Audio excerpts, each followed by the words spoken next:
I'm joined today with Sahil Patel, CEO of Spiralyze.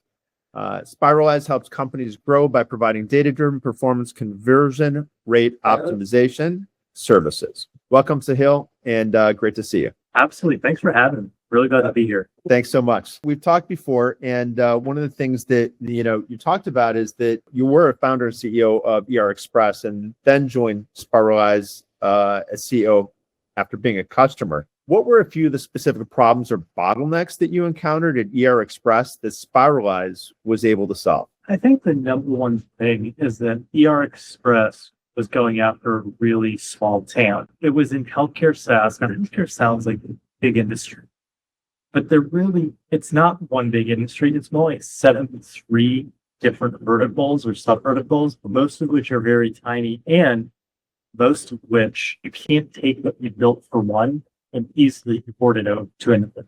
And because healthcare is highly regulated, for the most part for good reasons, you can't take what you built and even take it to another country. Like, we couldn't even take what we did to Canada. Right. Like, that's like, if you can't take it to Canada, you're surely not going to take it to somewhere outside of North America. So that was problem number one. Problem number two, as one of my investors told me early on, but I was too stubborn to hear it, is that we were trying to make money from people that don't have a lot. That's a really tough thing to do. Most hospitals operate on 1% to 2% margins. Sure. Yeah. So it's just that it's a tough way to make a living. And there are one or two big vendors in every space, and they good for them for being successful, but they kind of suck all the oxygen out of the room, and kind of everyone else left to kind of fight over crumbs. And let me tell you, we were not one of the players. We were the little mice fighting over the crumbs. So those were big challenges for that business, even though it hadn't solved a pretty interesting problem. Spiralyze is a much more horizontal business, many more companies in its TAM, and it's very portable. Now, while we don't serve every, it's not like we can serve every company with a website. The problem we solve, making websites convert better, is a pretty universal challenge for sites. Yeah, no, for sure. How do you think, how did that positive experience and an important personal relationship, one of the things that we talked about, which is a great story, ultimately led to the unique founder to CEO partnership you now have at Spiralyze? I love this story. Well, it is pretty unique. So I was an early customer of Spiralyze, and the way I met founder, John, sits 6 feet from me, is that our oldest daughters were in the same preschool. And so we met at a parent event. And you go to parent events and they're pretty boring. And you end up just talking to the other parents. And let me say, especially at that age, like there's just, it's different. My oldest, those girls are now in high school. So now the parent events are different, but you hang out with the other parents, and he and I got to talk. And again, I never thought or heard about conversion rate optimization for websites. I got the idea of a split test or an A/B test. You randomize your traffic, you compare the outcomes. I was like, oh yeah, that makes sense. It's like running a clinical drug trial, but for your homepage. And then I was like, what would I do with that? I get why if you're Amazon.com, you maybe want to A/B test free shipping versus free returns. Right. And put that right under that add to cart button and see which one gets more. I was like, we're a B2B company, but like, what are we doing here? I'm not selling shoes. I'm not selling anything.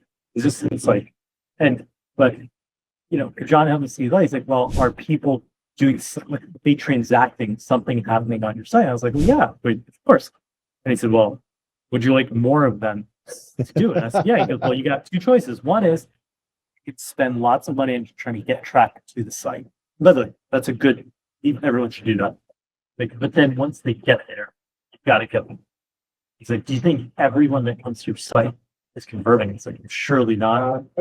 I haven't thought strategically about the problem. He goes, well, how do you start with your company? I don't know. I'm a smart guy. I know what works. He's like, well, maybe you should test it.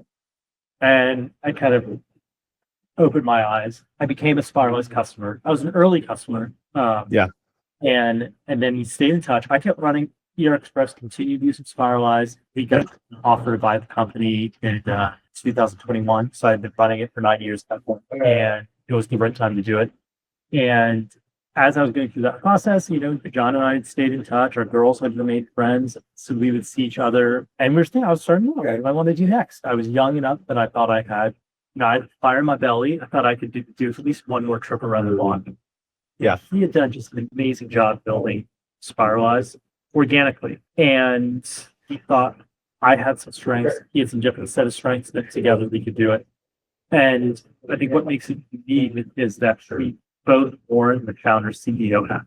So we had a lot of respect for like how hard that is and what it means to do that. And like this kind of gestalt that a founder brings to the table. Now, most situations when a founder hires a CEO, it's because they're burnt out and they want out, or an investor is kicking them out, right? Kicking, screaming because the business has outgrown that. And this was that third scenario that you don't see a lot of, where he said, hey, because when he told me, like, how about you be CEO? I was like, okay, what are you going to do? Because I don't think I can come in and do this. No, I'm not going in. He goes, I have these things that I like to do. I want to do just those things. And you do these other things. For me, that's sales, that's finance, HR. Mm-hmm. He was the first, he's more on the creative side, but he's also an engineer by training. I was like, great, that seems like and he was here in Atlanta. That was the other thing. We had just come out of the pandemic. Everyone spent just several years working remotely. And I'd interviewed for some CEO roles, and it was like, they were like, oh yeah, you can live in Atlanta. The company's in Portland. And I remember I interviewed and I was thinking like, I'm going to be taking big conference calls at 7 o'clock.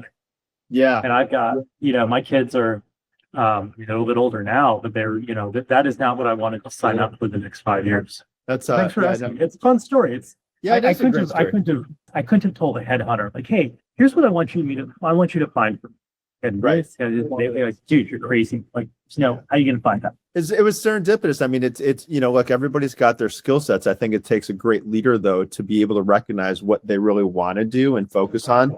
And it's great that you guys were really able to, symbiotically find, each other in a sense that you like to do certain things and he liked to do other things, because that's really where success comes from. So it's a great situation for sure. Certainly a little bit of getting kind of in the right place at the time.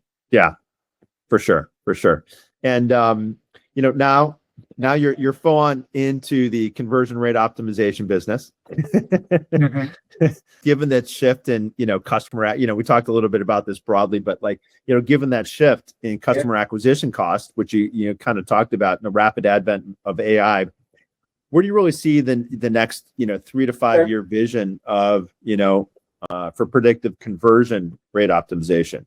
Where do you see things going in the business? Well, certainly one school of thought is that no one's going to go to websites anymore. They're going to have an AI agent, and they're going to say, find me, I need a vendor, I need a new payroll vendor. Find me a new payroll vendor. And that agent will go out and it will interact with, let's say you're looking at ADP, Bamboo HR, and we'll just start with those three big payroll companies, HR tech. And each of them will have their own agent, and they will interact. And then they'll come back, and the agent will say, probably the intermediate is not the agent will come back and say, hey, guess what? We're implementing it tomorrow. And you're far away. I don't think that's the near term, maybe way off. I think near term, the agent comes back and says, hey, I looked at these three, I looked at another 10. 2 of the ones you asked me to look at are a good fit, according to what you told me. One of them isn't, so I substituted a different one. Here's what I know about that. What do you want to do next? And you might say, hey, I want to talk to the sales team because I want to see the demo. And then near term, they probably then go tell the AI agent, like, hey, here's Sahil's calendar. Please, let's book a time. Maybe there's a day where the AI watches the demo and then even comes back. I don't actually know when that will happen, but I do think what the trend is that we're going to chip away at all the things that are done manually, and little pieces will be, I think, AI assistive. I can't see a day without the entire thing being done by AI. But here's what I would say. I'm old enough to remember the early days of the internet. Mm-hmm. People started using the internet, 96. When I was my freshman year of college, and my dad My dad worked at GE, very big kind of old industrial company. Certainly in '96, still is. And he worked for the aircraft engine part of the business. So very much old industrial. Yep. It's not the right word, but a legacy business that had grown. A legacy business. Yeah, legacy business that they built widgets. Now the giant widget, it's a jet turbine. It's a very big widget. They had a huge plant. That's what my dad did. My dad's a mechanical engineer. He worked at the big plant, Evendale, Ohio. The thing's like 5 miles long, gigantic. And then they sold it to Boeing. Okay. And I remember him asking me like, what? He's like, yeah, everyone at work is on e-commerce. What exactly? What is that? It's like, well, Dad, I think people are gonna buy stuff on websites. He was just like, what? It's like, no way. Someone's gonna buy something on a website? Yeah. He's like, no one's gonna buy a jet turbine. And I was like, well, Dad, I don't think they're gonna buy a jet turbine, but I think people are gonna buy stuff. Yeah. That's that wasn't that long ago. Like in the scheme of things. Oh yeah, for sure. And even then, I think it wasn't that long ago where people couldn't imagine buying like a major life purchase. Here we go. 2018, 2019, I bought a car in Carvalho. Oh, did you? Yeah. And it was a great experience. I would do it again. That's awesome. Great experience. I would do it again. And, I mean, just think of that timeline, 1996 to 2019. It's just not that. No, it's not. It's not. And, and I'm sure you experience this too, though. But so your kids are a little bit younger than mine, but they've grown up with iPhones, but iPhones really haven't been around that long. Yeah. And we're all walking around with computers in our pockets now. And now you can buy, everything that you just talked about. There's so much more that we can do. And just to think about how. I know. Listen, what do I know? I think you're spot on, though. I mean, I think that as AI agents and so forth, and bots in particular, AI bots are getting more sophisticated. I mean, the expansion has been so rapid. If you just look over the past 9 to 12 months, right, of so much we're doing, and with the increase in compute, in cloud computing, it's just going to be that much easier to do so much more. So it'll be interesting. I think that ultimately what it's going to do, and this is where I struggle with it a little bit in terms of what the scenario you laid out there is, that it's automatically filtering out for you, which is good and bad, because at the same time I like to do my own research, right? Me too. It's still always going to require that human loop, and you're still going to always have to get involved, right? It's just a different type of management. And I think that's really what it boils down to, is it can do a lot of the research and give you choices that make sense based on certain characteristics. But at the end of the day, you still have to make that evaluation and make that decision. It's just going to do it faster for you instead of you, spending countless hours on the internet doing all the search, right? I try to remind myself that what seems every day now, as recently as 20 years ago, certainly if you go just a little further back, 30 years ago, I was in college, seemed, I don't want to say out of the question, but it didn't seem realistic. Like, just people were just starting to transact on it. Like eBay was new, 1997. eBay was new. So and people were getting used to it. I could put in a credit card number. Maybe it wasn't so secure back then by today's 2026 standards. People were doing that. And you didn't even think about whether it was secure or not. That wasn't even an issue. You get your Bengals water bottle or your Star Wars figurine from the mail. Like, this is really cool. So, and here we are. I bought a car, 6 years ago. Holy geez, 7 years ago. I mean, that's 7 years, a long time ago. I couldn't even imagine buying a car, a major five-figure purchase based on over the internet. So 7 years from now, what are we going to be comfortable with? What are the things? I think if we try to judge it by what we're comfortable with today, I think we limit ourselves to, I don't want to say the status quo, but we framed it on today's terms, and I love I think it's probably apocryphal, but Henry Ford, well, if I asked my customers what they want, they would have said a faster horse. Yeah.